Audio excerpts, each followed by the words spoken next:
Hello, welcome to another edition of Talking Sports and Fitness with Zeke. I'm Zeke, also known as Mike Zielinski. By the way, please like us on Facebook and don't forget to subscribe to the PIAA Chronicles channel on YouTube. My guest today is Bob Wolfrum, head football coach at Wyomissing High School. Welcome, Bob. How are you? How are you? I'm doing good. It's summertime. Yeah, but it'll be football season shortly as we tape this. But going into this season, this is your 30th season coming up as the head football coach at Wyomissing, and you are the winningest coach in Berks County history. You have 274 wins, 7 district titles, and you won the 2012 state championship. Your team went 16-0, one of the great teams in Berks County history. How do you coach so long and still enjoy it? And B, what has made Wyomissing's program so tremendously successful through your tenure and so many others? John Paris, Charlie Tonneslan back in the day. So let's start with your longevity. What keeps you going? First of all, I couldn't imagine doing anything else. Yeah. My dad was a coach, and my son's also a coach. But my wife tells me I'm too stupid to resign. But I retired from teaching about 11 years ago. Yeah, I did know that. Being able to coach without teaching is pretty darn good. Yeah, I was going to say that must be awesome. We have about 4 or 5 retared guys on our staff, and we get to go in there in the mornings now during the season, and we're doing a lot more stuff now than we used to be able to when we were all working. So we're better coaches now. I can see that. I tell the college guys when they come in recruiting, I tell them I got your job, except I don't have to recruit, and I don't get paid a whole lot either. But you mentioned that you have a lot of older guys on your staff. It seems like the very successful high school programs, whether it's you, Berks Catholic, Wilson, there's a lot of stability on coaching staffs. I think that's the number one thing that helps your program maintain consistency. I know there's programs out there, and through no fault of their own, they're changing coaches every couple of years. And they're lucky if they have 1 or 2 assistants that stay more than a year or two. Well, we've got a bunch of guys, probably 7 or 8 guys that have been there 25 plus. And people know the system, the players know the system, it filters down to the youth leagues. So I guess schematic-wise, that everybody's on the same page, what to do. We are now to the point where our youth coaches we clinic with them in the off season in the winter, and most of those guys played for us too. So they've bought into our system. So from the youth to the high school, that we're all using the same language and have the same philosophy and are just running the same system, and it really helps when you have that consistency from top to bottom.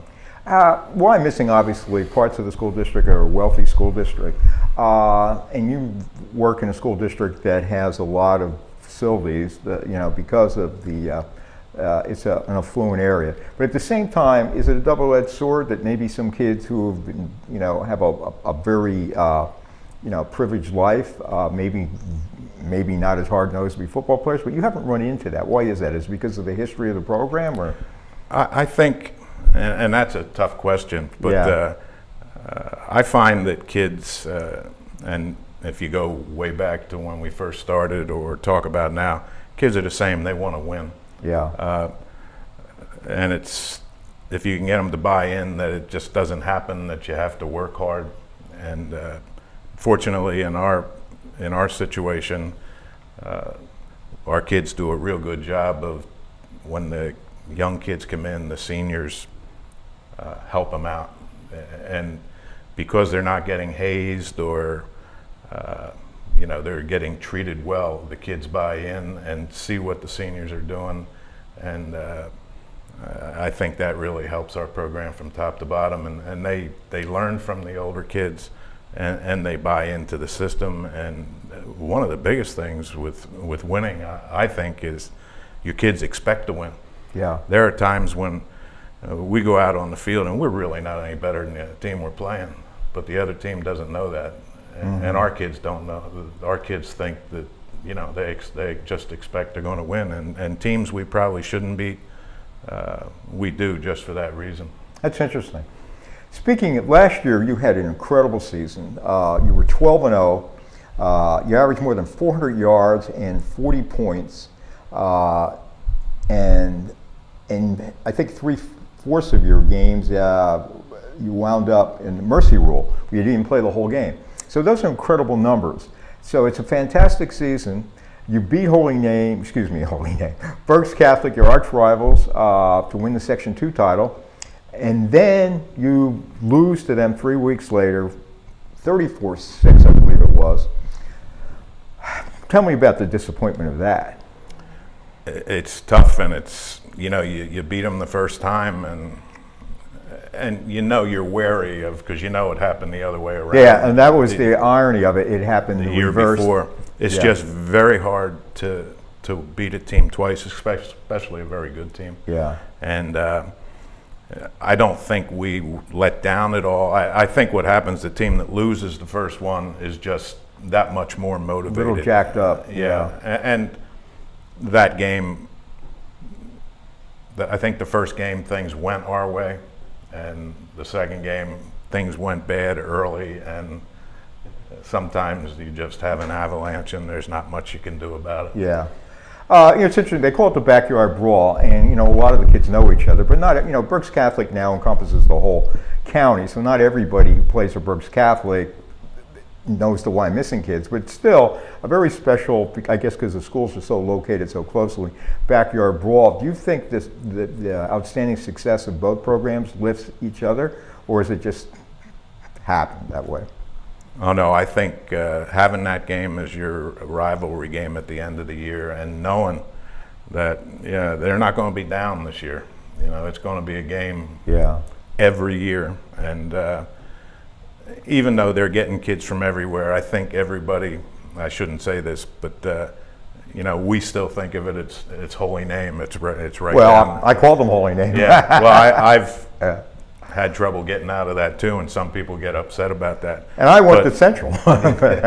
But I think everybody still thinks it's a local game. Yeah. And the people in the community really get excited about that game. In fact, sometimes I think it can be a little unhealthy because they get carried away with it. But normally it's kept in perspective, and it's a great game, and I'm so glad that it's only going to be once a year. Yeah, you brought that up. Because of the restructuring with 6 classes in PIAA, you guys have been in the last 2 district single A championship games.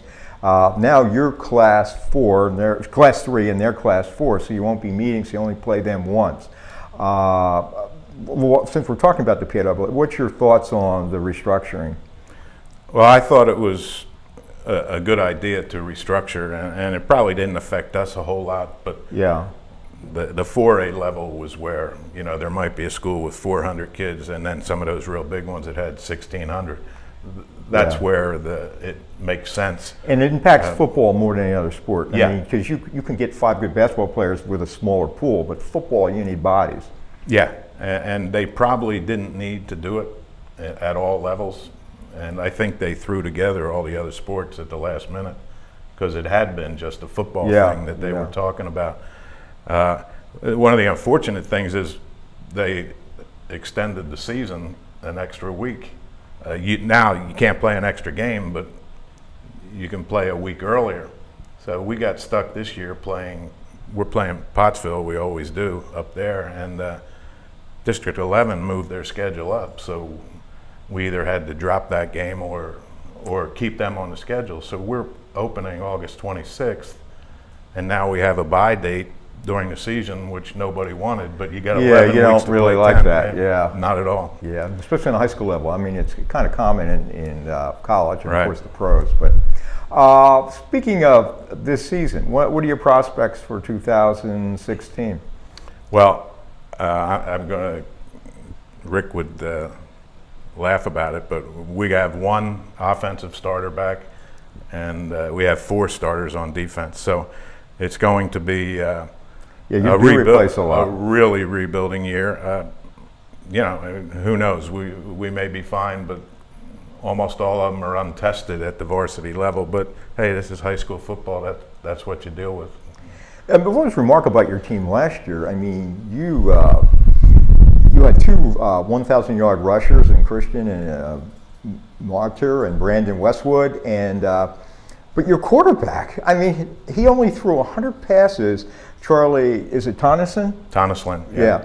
He threw only 100 passes, but he threw for 19 touchdowns. I mean, that is really efficient. Now, he's gone too, right? Yeah. By the way, he's gone to MIT. We had to really work with him. You didn't have trouble learning the playbook, right? He was teaching us. Yeah. Wing T offenses and option offenses who never pass the ball, because the other team spends so much energy on stopping the run.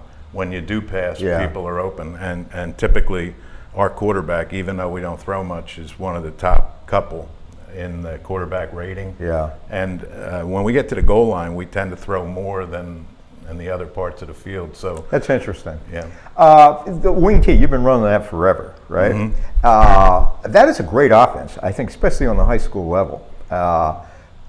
And more because it's deception, right? And a lot of movement, but there's a lot of synchronization, there's timing involved. And yeah, there's a lot of misdirection, and the bottom line is our blocking is angle blocking. So we're not taking people on head on. And when we decided to do this a long time ago, we did it because we're a small school. We're not always going to be as big and as strong as the teams we play. You're not going to have a lot of 300-pound linemen in front. Right. So we have to run an offense that gives us a chance to beat teams that are bigger and stronger. So it's either wing T or option. Yeah. And I'd be happy to run an option offense, but you need to have a couple quarterbacks at least, because if one of those goes down, yeah, we're in good trouble. point. Good We've chosen to go with the wing T. When you're good, you can run anything. But when when you struggle physically, our offense gives us a chance to be successful. Yeah. Well, you've been extremely successful for 29 years. I know you have a lot of guys new playing, but somehow I have a hunch you guys won't be too bad this year. So congratulations on a wonderful career, and best of luck this season, Bob. Thanks, Mike. All right, take care, everyone. These community stories are made possible in part by BCTV, Susie Ray Design, Queen City Family Restaurant, Lamar Advertising, Heidelberg Family Restaurant, Reading Air, Lions and Hole, Peanut Bar, and Kutztown University.